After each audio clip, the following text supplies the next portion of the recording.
기도하시겠습니다. 존귀하신 주 하나님을 송축하며 감사하며 주께 영광을 올려드립니다. 우중에서도 주를 향하는 마음으로 달려나올 수 있도록 인도해 주시니 감사합니다. 주님의 전에 어려움을 극복하고 뛰어넘고 나온 사랑하는 성도들에게 주께서 넘치는 은혜를 더하여 주실 줄로 믿습니다. 신문대로 거두리라 말씀하신 주님, 주를 향한 열정이 주님 앞에 온전히 연락될 수 있기를 원하옵고, 또 하나님 부메랑처럼 우리에게 돌아오는 축복의 역사가 있을 줄로 믿습니다. 이 한 시간을 주께서 축복하시고 은혜를 더해 주실 줄로 믿사옵고 예수님의 이름으로 기도하옵나이다. 아멘.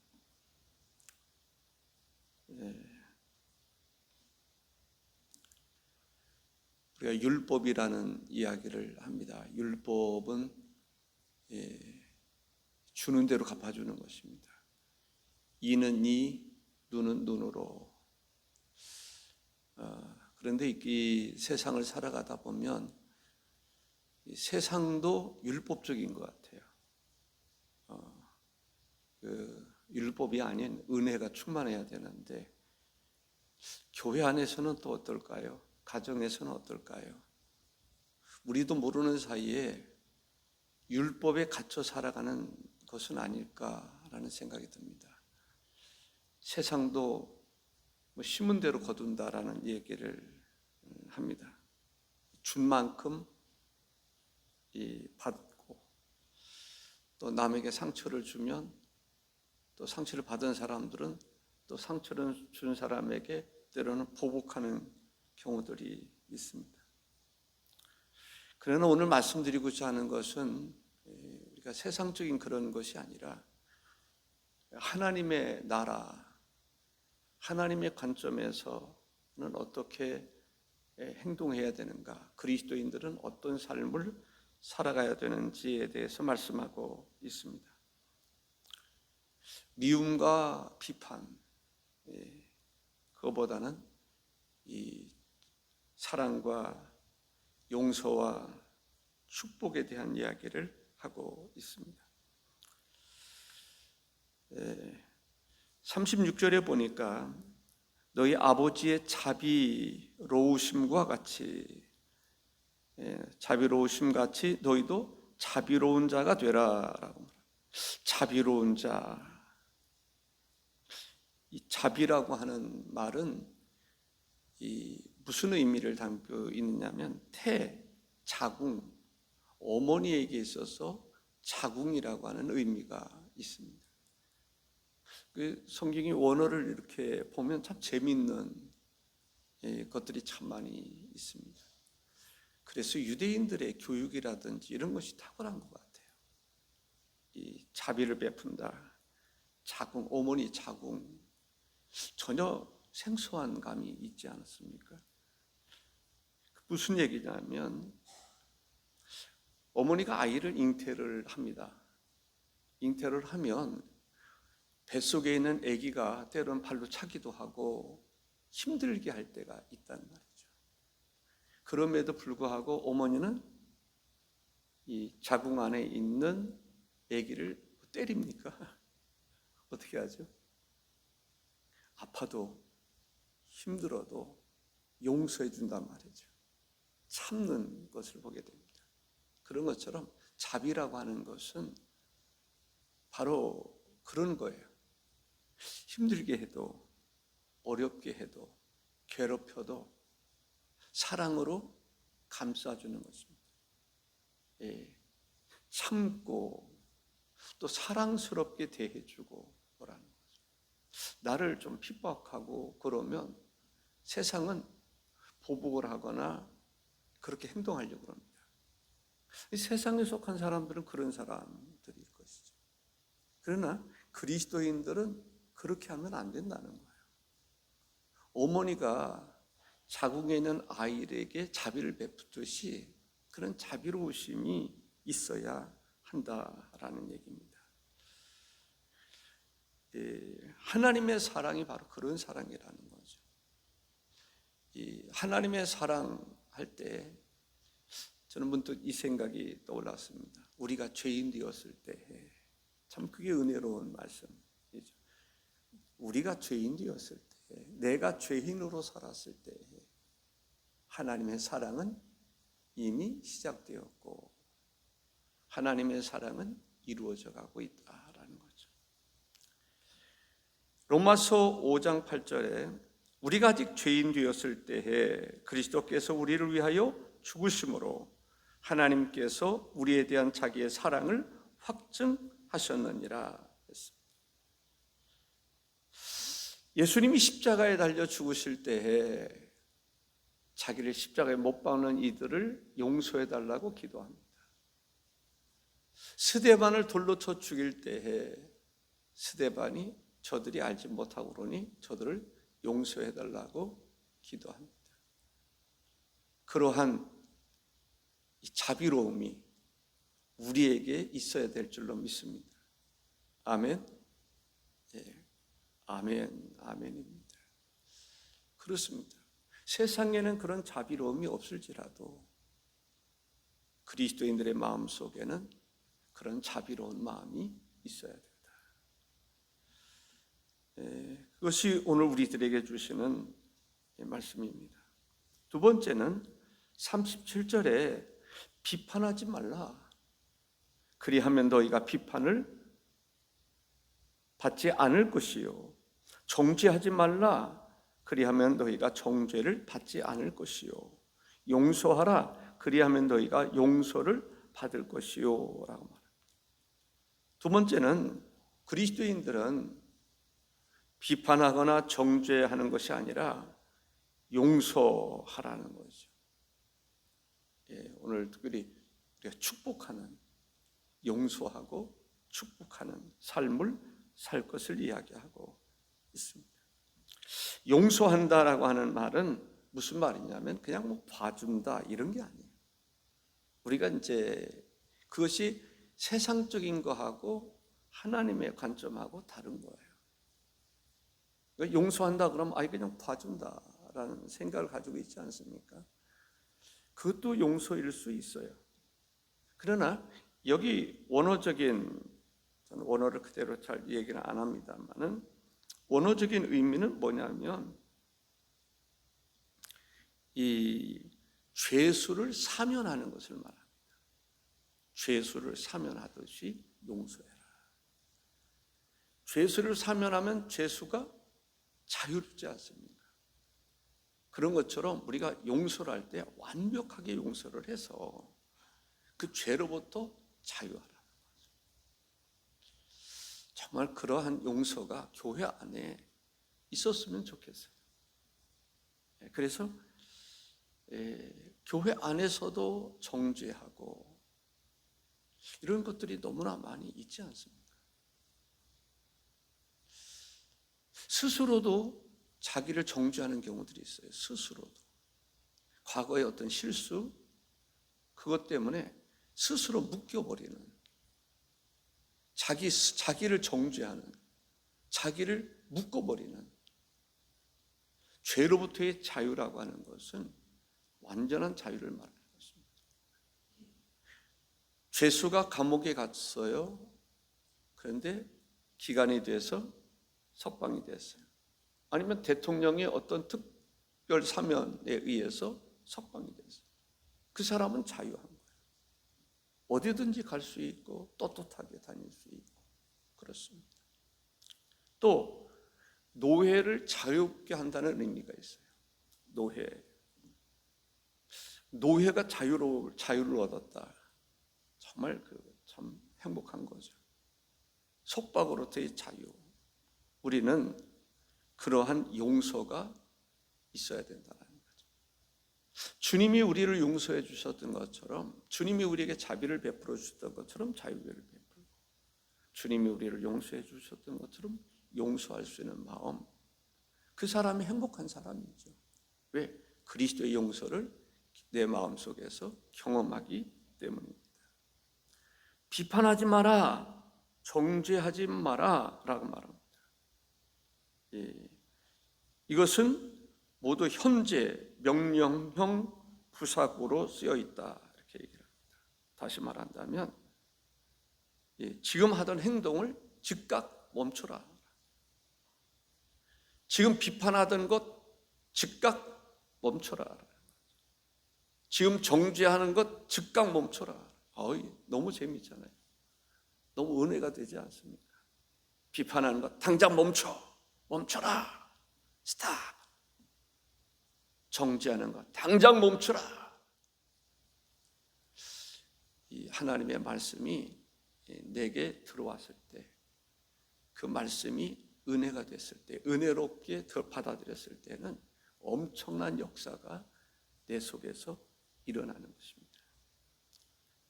정죄하고 비판하는 것을 당장 멈춰라, 즉시 멈춰라. 이것은 뭐냐? 법적인 용어입니다. 법적으로 하나님의 명령입니다. 법적으로 멈춰라. 네. 저는 우리나라 이렇게 되어지는 일들을 보면 참 안타까운 일들이 있어요. 법정으로 제대로 재판도 받기 전에 이미 막 정죄하고 여론적으로 실제적으로 정죄하고 그런 경우들이 있습니다. 요즘 스타벅스 얘기해가지고 학생들 이 6개월 출전을 정죄하고 법적인 재판 절차가 있었습니까? 전혀 없었어요. 그리고 실질적으로 그런 의미도 아니었어요. 광주, 이 우리나라의 광주 사태하면 이 뭐가 잘못됐지 않아요?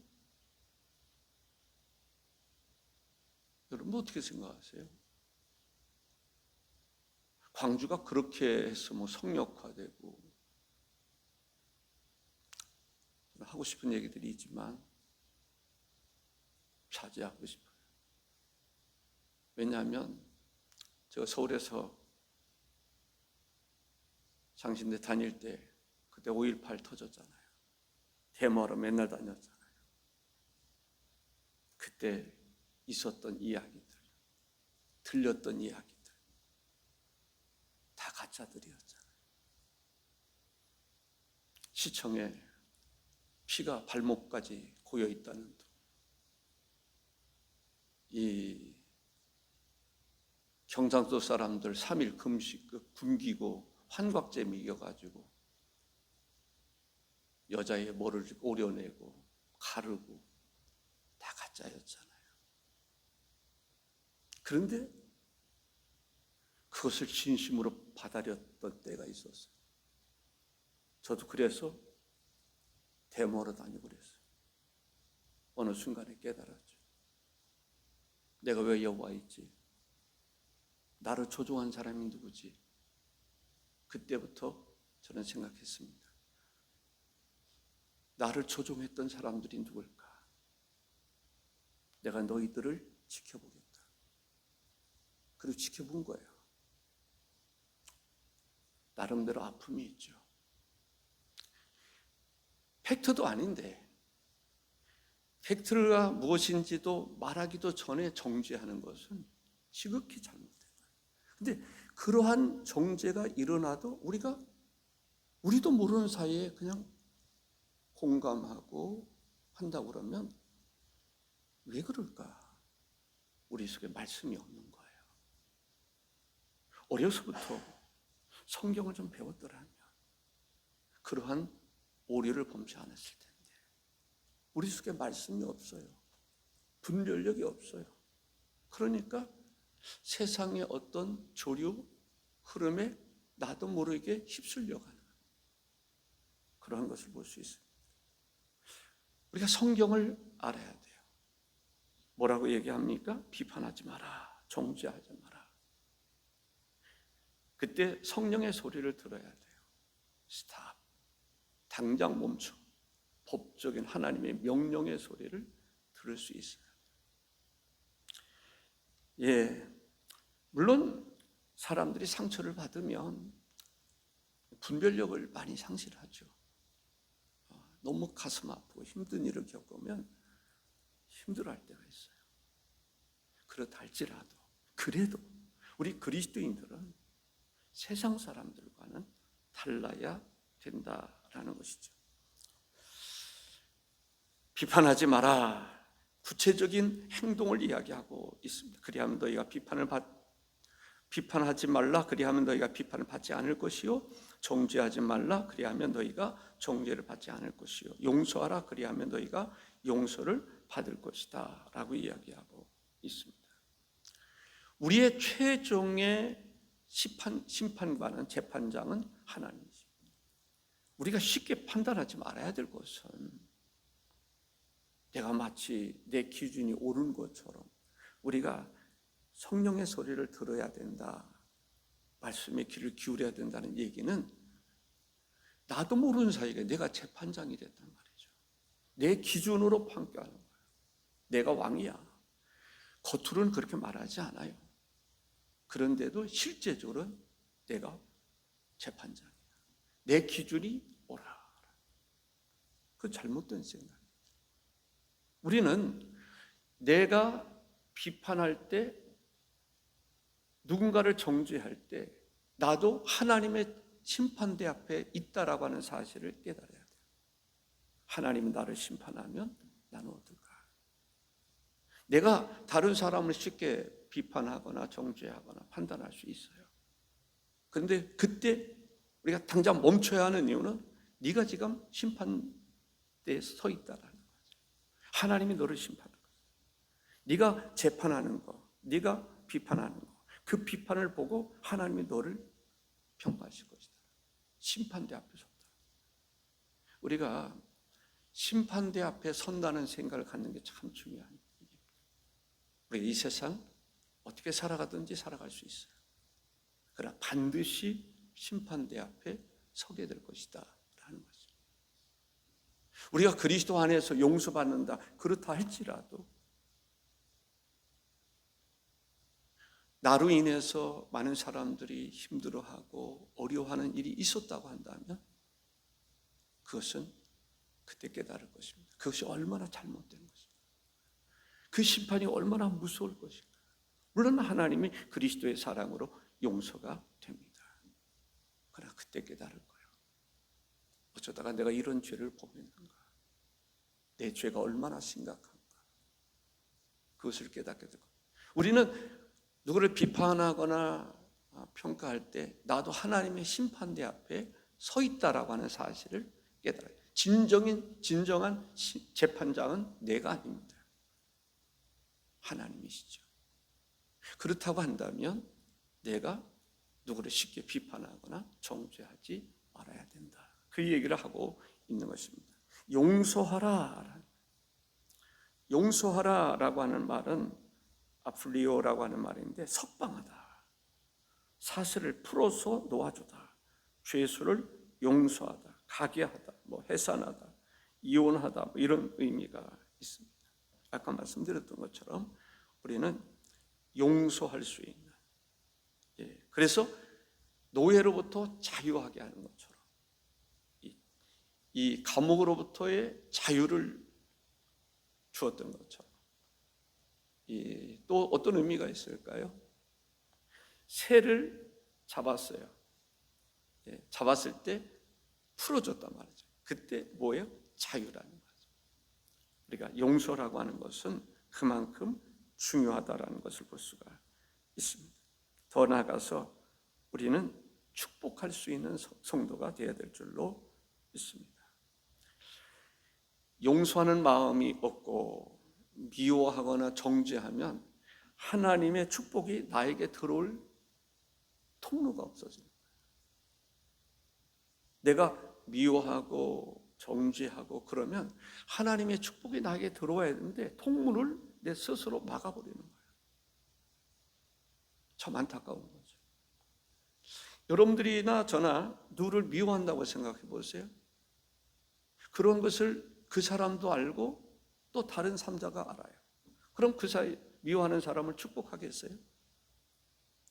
축복의 통로를 스스로 막는 거죠.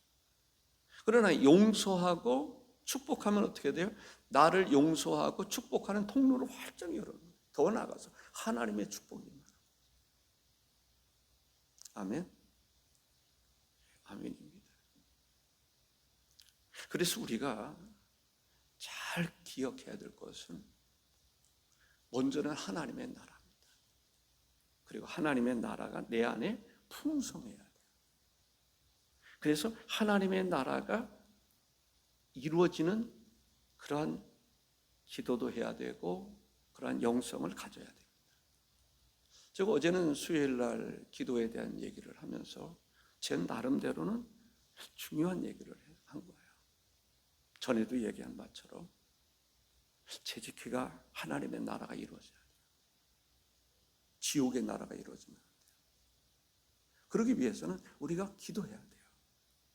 기도라는 게 뭐예요? 기도라고 하는 것은 하나님의 뜻이 뭔가, 하나님의 뜻이 이루어지는 것이 기도입니다.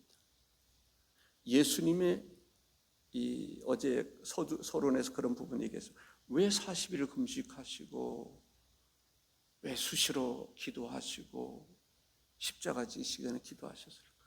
하나님의 뜻을 묻는 거예요.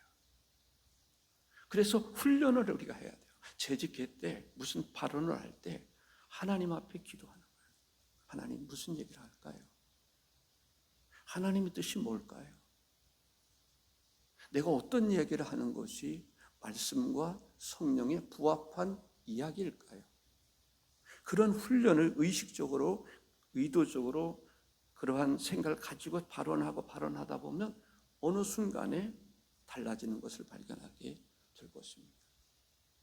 그 사람의 기도를 가만히 보세요. 기도를 가만히 보면 그 사람의 신앙을 알 수가 있습니다. 여러분의 신앙이 인격이 실제적으로 성장해야 돼요. 어떤 사람은 10년, 20년, 30년 하는데도 신앙이 성장하지 않아요. 왜? 성령의 귀를 기울이지 않고 말씀에 의한 삶을 살지 않기 때문에 그래요. 그러니까 자기가 기준이에요. 거기에 하나님의 역사가 없어요. 하나님의 역사가 운동력, 에너지, 성령의 기름 부으심의 역사가 있을 때에는 항상 하나님의 뜻을 묻는 거예요. 하나님의 뜻을 생각하는 거예요.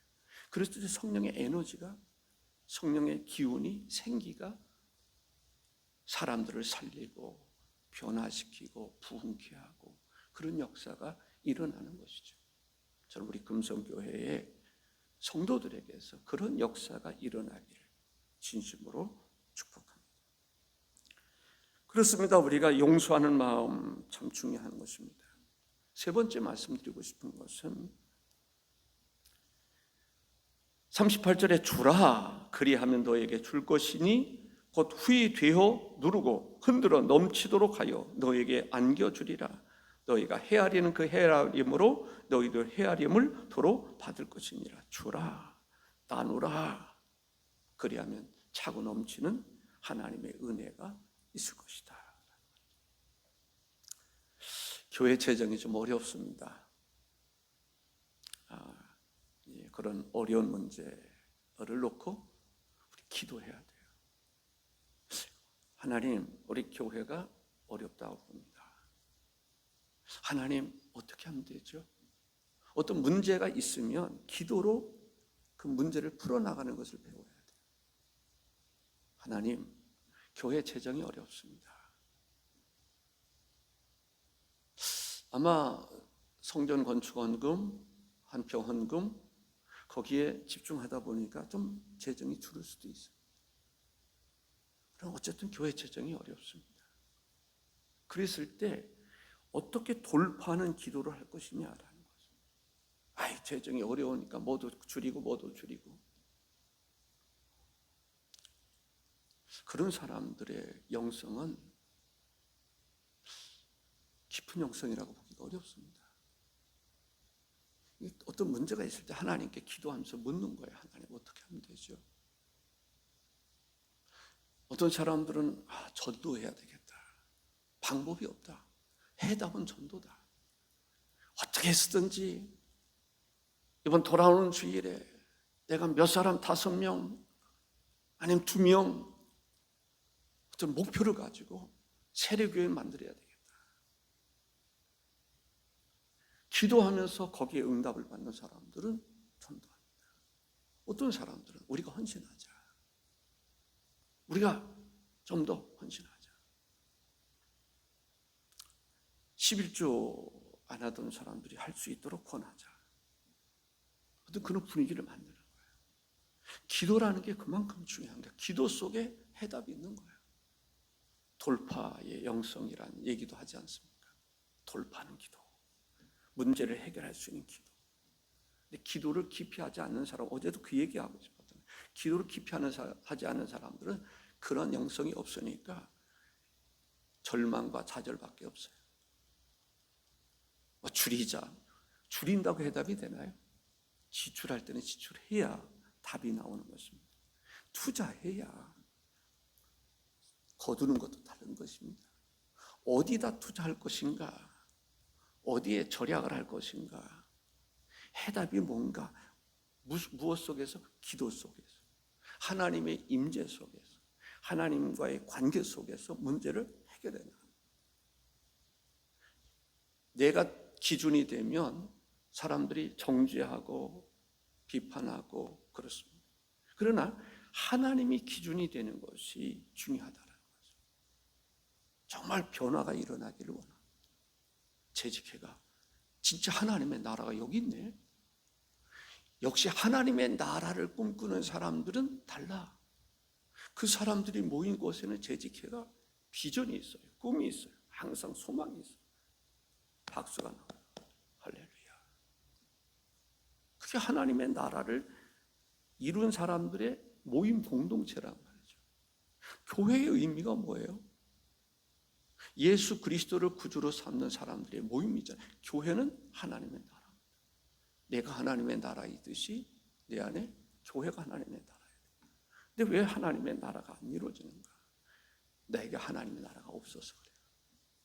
하나님의 나라의 비전이 없고 하나님 나라의 영성이 없으면 재직회가 하나님의 나라가 안 됩니다. 그 생각 잘 가지시고 재직회 참석하세요. 당회에 참석하세요. 가정도 마찬가지고 직장도 마찬가지고 교회도 마찬가지입니다. 구역도 마찬가지입니다. 사역도 마찬가지입니다. 정말 하나님의 나라에 대해 엄청난 그 비밀을 여러분들 간직하시기를 바랍니다. 이루어 나가시기를 바랍니다. 저는 목회에 가장 힘들었던 부분은 재직회와 당회였습니다. 그렇지 않을 때도 있었어요. 너무 행복할 때도 있었어요. 기다릴 때도 있었어요. 반가울 때도 있었어요. 힘들 때도 있었어요. 왜 그럴까? 저는 그래서 얘기하시고 사역을 하실 때 여호수아와 갈렙 같은 사람들이 나타나게 하시고 그래서 하나님의 역사가 강력하게 일어나게 하옵소서. 저에게도 그런 기도가 있었지만은 철장의 권세를 주셔서 하나님의 위대한 뜻을 이루어가는데 능력을 주십시오. 권세를 주십시오. 권위를 주십시오.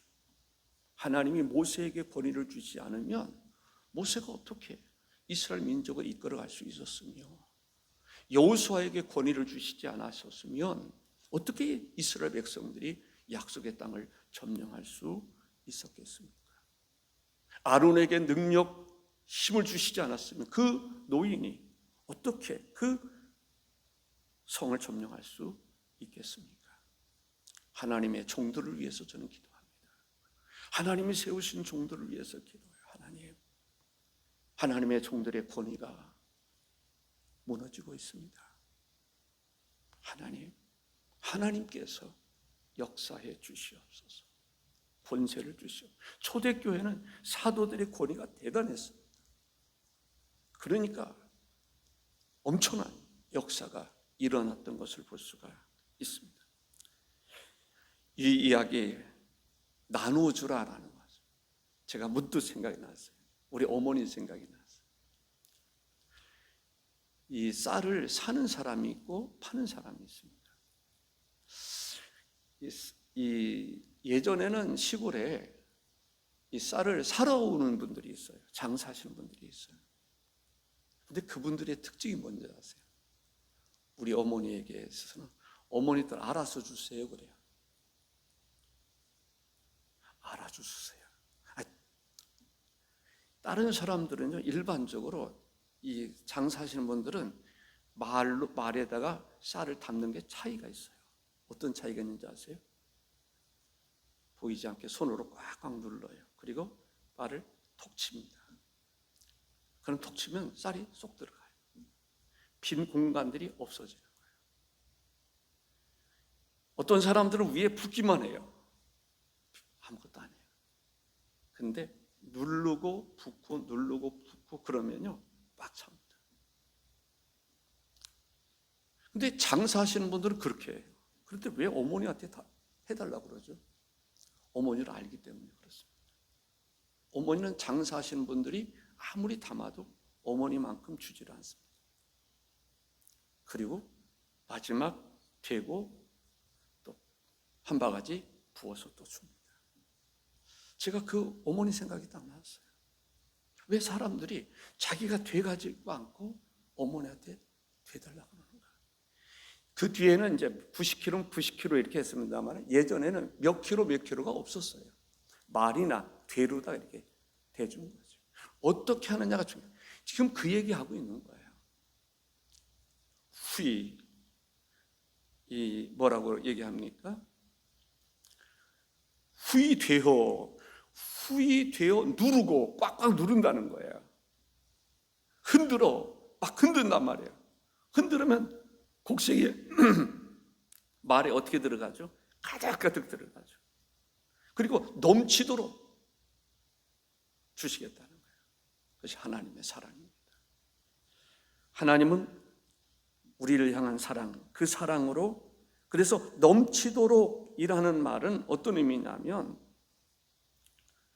이 위로 초월하여 그런 의미가 담겨 있습니다. 두 가지가 있는데 위로 초월하여를 뜻하는 후페르라는 말과 붓다 쏟아지다를 뜻하는 에크체오라고 하는 두 단어의 합성어가 됩니다. 다시 말한다면 하나님은 넘치도록 주시는데 초월해서 붓고 쏟아 부어주는 그 은혜를 이야기하고 있습니다. 그 하나님의 은혜 가운데 살아가는 우리 그리스도인들입니다. 우리는 어떤 삶을 살아야 할 것인가? 오늘 본문 몇 절 되지 않는 그런 말씀이지만 귀한 의미를 담아주고 있습니다. 기도하시겠습니다. 전능하신 주 하나님, 우리가 용서하라, 정죄를 멈추라 말씀하시고 용서해야 하는 이유는 주님이 우리가 죄인 되었을 때 우리를 용서해 주심처럼 용서의 필요성을 이야기하고 있습니다. 하나님은 우리 모두가 복의 사람이 되기를 원하시는데 하나님께서 축복의 통로가 되게 하시는 용서와 사랑, 축복. 그래서 우리가 용서하고 사랑하고 또 축복함으로 축복의 통로가 활짝 열려서 나에게 부어지는 축복을 누리게 하시고 넘치는 축복을 누리게 하시고 차고 넘치는 축복을 누리게 하시고 그 축복된 마음으로 다른 사람들을 대할 수 있도록 주께서 그리스도인으로 삼아주심을 감사하옵고 오늘도 함께 하실 예수님의 이름으로 기도하옵나이다. 아멘. 하늘에 계신 우리